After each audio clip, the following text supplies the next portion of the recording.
रात के सन्नाटे में तेरी यादें आए, खामोश दिल ने फिर तेरा नाम पकारा। हाँ, हवा ने भी सरगोशी में पूछा, किसने दिल को इस कदर सभाया। चांदनी ने छू कर बताया तुझे, हर रोशनी में तेरा अक्स आया। सितारों ने भी कहा ये प्यार है, जो कभी कम ना कभी ना छाया।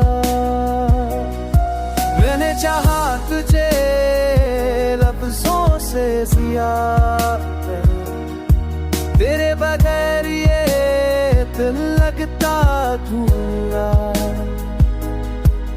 हर पल हर लम्हा हर ख्वाब में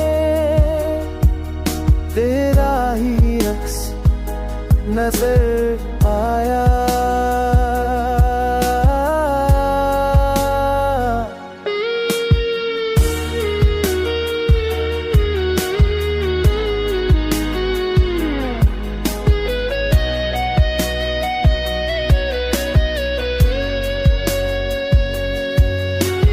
बारिश की बूंदों ने भी तेरी खुशबू दी, जमीन ने तेरे नाम के गीत सुना दी।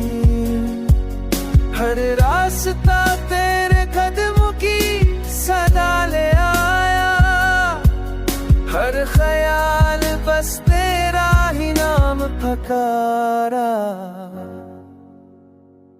मोहब्बत ये कोई लम्हाती खुशबू नहीं, ये दिल की वो सदा है जो छूटती नहीं। अगर दूरी भी नसीब ना बन जाए, तेरा नाम फिर भी दिल में रह जाए। ये गाना नहीं दिल की ज़बान है, जो हर धड़कन में बस तेरा बयान है। तू सुन ले गड़र कहीं आवाज, मोहब्बत आज भी तुझे पुकारती है।